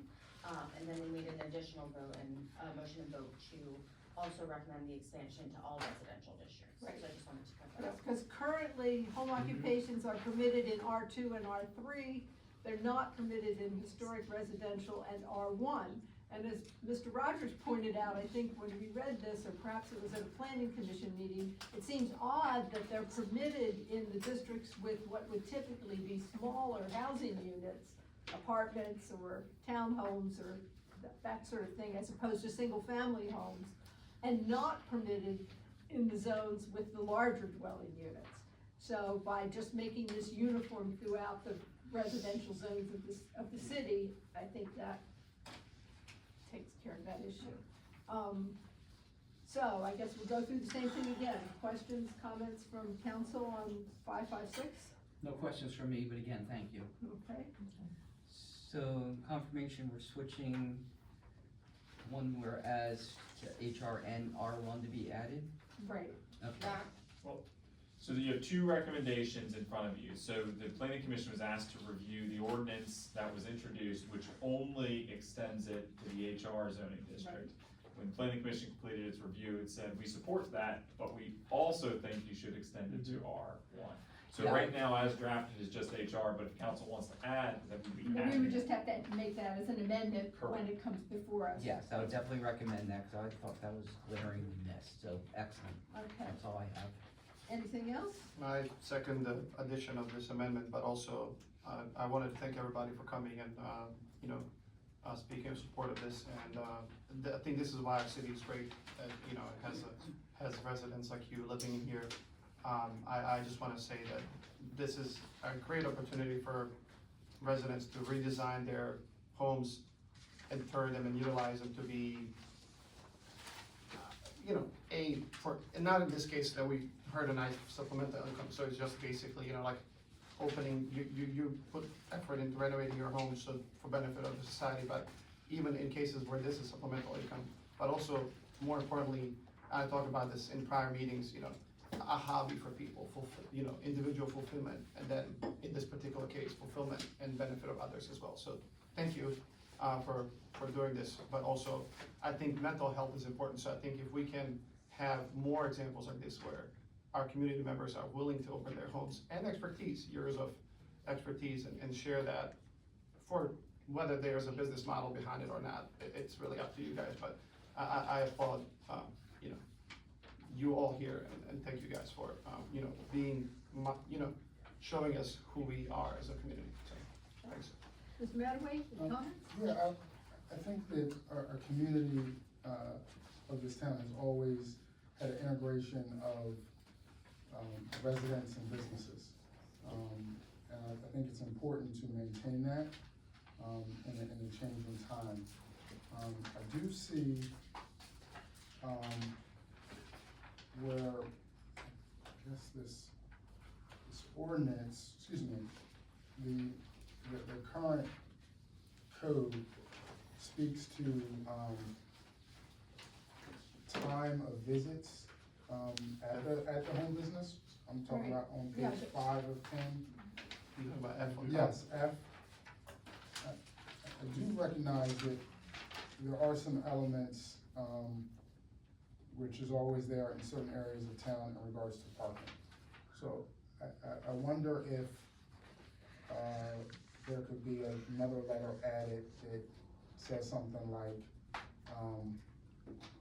limits the, people are parking, you know, that's less than 3 hours, as an example, Are right? you, So people aren't there. which one are you looking This at? is the definition of. This is Definition, page 5, but yeah. under F, Yeah. 1F, sorry, highlighted in red or orange. Yeah, because I know that, yeah, it's highlighted on, F.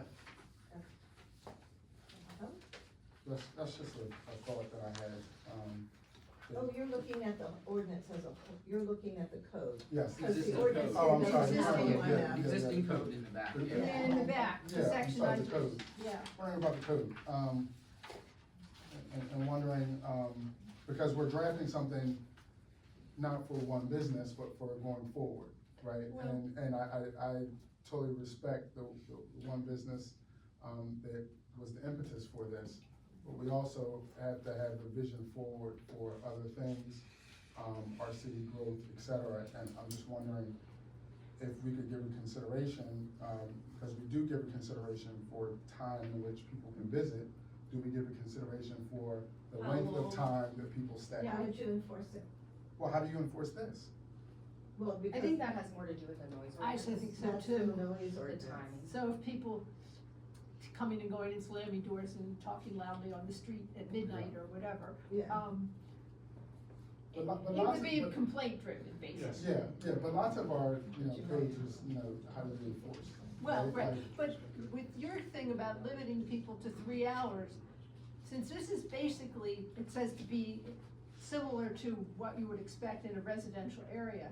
Let's say you have a family that has a tradition of getting together every Sunday in football season, and all the kids come in and they have a meal and they watch the football game. And maybe it's a family with 2 adult children and 2 adult grandchildren who all live in different places, so drive separately, so that's 4 cars coming to the house. They could be there more than 3 hours. If they're gonna watch the game and visit and eat and all that, and are we going to say that in a primarily residential area, we're gonna put the limit on an artist who may have someone come to pose for them for more than 3 hours? And I'll add to that, I live on the street where there's a church, and, on Sundays, we lose our parking all the time. If we leave for practice or something, and that, I just park somewhere else and walk down to my house, and, just wanna add to that, because I think it kind of, I see the parallel you're drawing there. I understand also what you're saying, but then if we're being, equal, then we're gonna have to probably stretch that further, and, it's. Margaret, hard, do you I wanna guess. talk about what the planning commission spoke about parking? One of the things we thought about is if you think about the size of the homes that we have, and you can only have 25% of the house dedicated to the business, you're probably not gonna be able to fit 20 people in there anyway. And most people doing business aren't gonna be there for very long. If you're an attorney, you don't have people coming for extended hours. I mean, they're not there for the weekend. But it must be also, So willing to pay for 3 hours and look at your advice. That would be a really Well. expensive, right? But I mean, I think most business transactions, meetings are an hour-ish. Maybe if you're going to lunch, they might go, meet, walk over to somewhere for lunch, then come back. They're gonna be in the middle of the day, when most residents aren't gonna be there anyway. So, I agree that most businesses will be less than 3 hours, that's why I was threw that number out there. But, again, I was just throwing it out there as a potential thought, again, because we don't know what to come down the future, and then once we have it, it's hard Well, to if it to proves reel it back. to be a problem in the future, you gotta do more. we could not simply amend ordinance 556 to add what you're talking about, because that's in a different section of the code, that's in the definition section of the code, is that right? That would have to be a separate ordinance, No, you could add it on as an amendment. since we Because you're in the referenced that zoning code- section. You're in the zoning code for that subject matter. Okay, but there's nothing that would mean it couldn't be added in the future if it came to be a problem. Yeah, because then you gotta think you're adding things in here that prevent neighbors from making baseless complaints, about stuff. They've been parked there for whatever. Well, yeah, someone on the, I watched the recordings of some of the planning commissions, and somebody mentioned that, if you have a neighbor who gets mad at you, then they're gonna complain about every little thing, if they can think that'll get you in trouble, and. So I understand this totally, so I'm gonna go back to Antonina and anybody else who knows this. Have there been complaints about this as well, like, that, neighbors complaining about somebody having, a studio, that parking's been, not violated, but, it's been like extensive, excessive time spent, parked. Not Just to my curious. knowledge, I'd have to double check with the police, A, but B, they're not allowed at the current moment, so I don't know where. But besides, do you really those who have see had this themselves. exploding into everyone's got a little business at their house and they have 2 customers? I don't see that. I mean, we have businesses and homes now. I see maybe, look at Jag Electric, they rent a storefront. Right. They don't really work there, but they have a storefront because they're not allowed to work in their home. But they won't need storefront anymore. They don't have street traffic. Right. Now they can, with the passage of this, they'll be able to legally work in their home and won't need a storefront. But just one thing to clarify, cause it came up in discussion before, so subsection 3 does exclude, it's not any business can be in a home. Right. It does exclude what on the surface appear to be more heavy traffic type Right, businesses. So barbershops, beauty parlors, physicians or dentist's office where you have patients coming and going, automotive repair, maintenance, and restaurants. So it's not opening wide open to any business. There is a limitation in the current code. Yeah, and I think there are far more existing home businesses than we know about, simply because they don't do anything to cause any problems. Well, they don't have any foot traffic. They don't so have foot nobody- traffic. I mean, I'm aware of someone who makes jewelry at home to sell at craft shows. Maybe once in a while, a customer may come to the house to pick up a custom piece, but there's no sign. I looked at the webpage, it just says historic Newcastle, it doesn't even give the address of where this person lives. So, and the nature of the business is not noisy, it doesn't cause any issues with chemicals or any of that kind of stuff. So, and then we have artists, you get into the whole thing of gig workers who work from home from behind their computer. I mean, we have loads of people doing that. Well, So, and I will say Max was very adamant that he would not pursue, going after somebody who was just working from home. He didn't feel that was a prudent use of time or money. It's also a gray area, but agreed, yes. yeah. Well, especially if you're employed by an employer. Right, You know, and is not that a in that city. distinction between if you're employed by an employer and maybe even go to that employer's physical office once or twice a week, as opposed to a self-employed architect or web designer who sits at your computer all day, talks on the phone, does Zoom meetings? Probably if you meet clients, you go to the client's location, not have the client come to you. Sometimes you don't want people in your home. Right. You're not gonna invite someone into your home, Tyler. You may write a brief in your den at night at home, but. Well, and that is the challenge, right? So that's where the gray area is, because the question is are you holding your home out as your office? Right. And that's where it gets into the weeds. And then some of these would be doing that, the dressmaker Correct. example. That's correct. The artist may or may not sell the jewelry maker could be considered a form of an artist, but a painter may or may not sell their paintings from their home, or may work at home and then sell the paintings in a gallery or wherever, craft shows or art shows, dressmaking, same sort of thing. Historically, in my experience, the home occupations arise when somebody needs a business license. And the entity giving the business license needs zoning's approval. And then that's the mechanism, that's sort of the hidden hand mechanism that tells the society that this person is operating a business in their home. And then the locals have to go to the code to see, how it's permitted. Or complainter, they don't have a business license and there's a bunch of people in and out, deliveries. So, those are the ways that these things become known. So, I mean, my suspicion is if we pass this, everything would pretty much go along as it has been going along. It would just be legal and. Well, those people, to Mr. Rogers' point, they would have to get business license. And they would have to get business. But now a person, does an architect who works from home have to get a business license? Yes. Yes, because that's a professional office. Even if they don't receive clients there? It has more to do with whether you're generating revenue.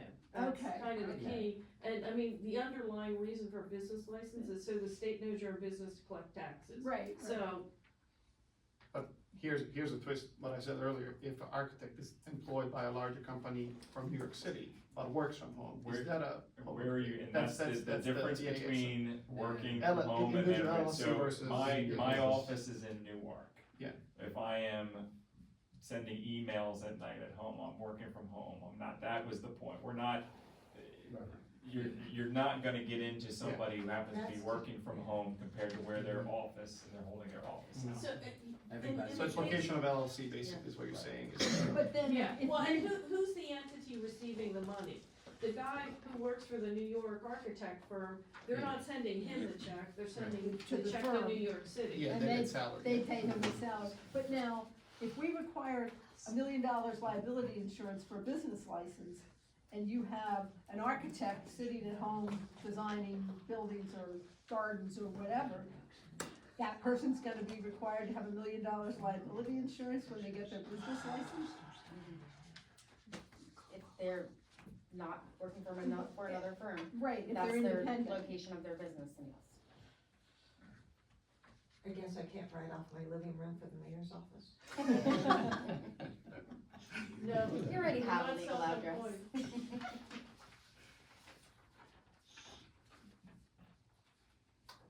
It just, you know, $1 million liability insurance for an artist or a web designer sitting at home working at their computer screen seems a bit much, even if they work independently. It's only like $200. Oh, it's not a lot. I have it. So was 556 to be voted potentially tonight as well? No, or just discussed? No, but you We have already still have to had do our a- public hearing. You have already had a public hearing for this one, when it was first introduced. So It was this first could be voted introduced on. to council. Correct, this Sorry. could be voted on. It has to be voted on. No, we've only done the first reading, I thought, and then we referred it, oh no, planning, we've had 555 came from planning, so it doesn't have to go back to them unless we make significant alterations, right?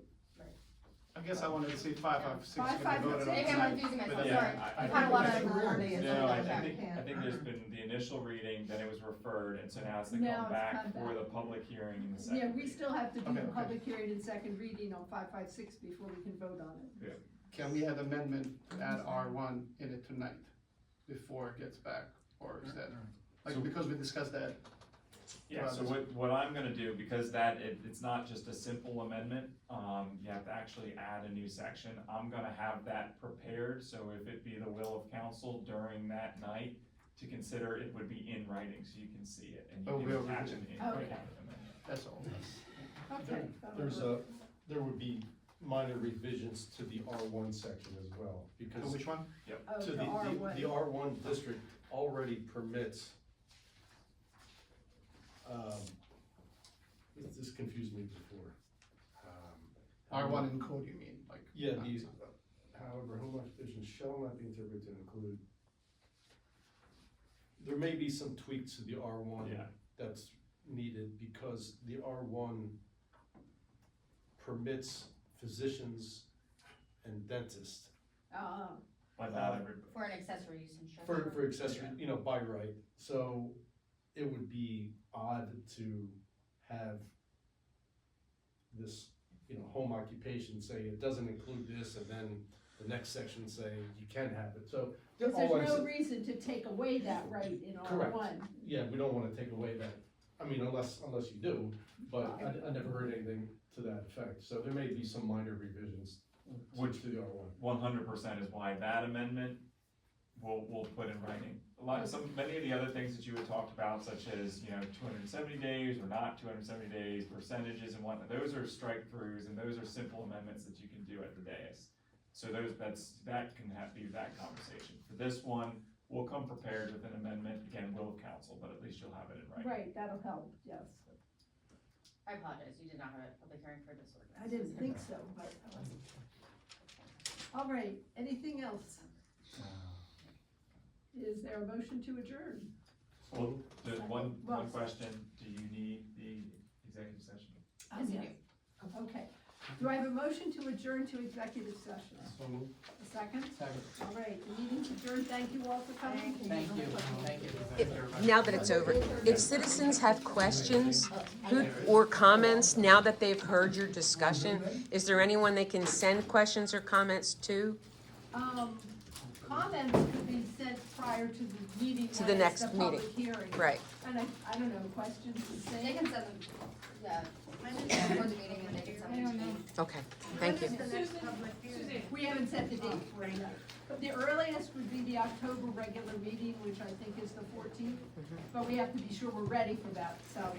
So there's a public hearing and you said something else as well. What we call the second reading, which means we have a public hearing. Usually we do that immediately prior to a meeting, a regular meeting. And then during the regular meeting, we have what we call the second reading, which we don't actually read the whole thing again. We discuss it and we vote on it. So those two things will probably happen on the same day. But just watch the agenda. To be announced. What's the Yeah. agenda? Yes. But the earliest would be October 14th, so. Thank you. Thank you. Good night.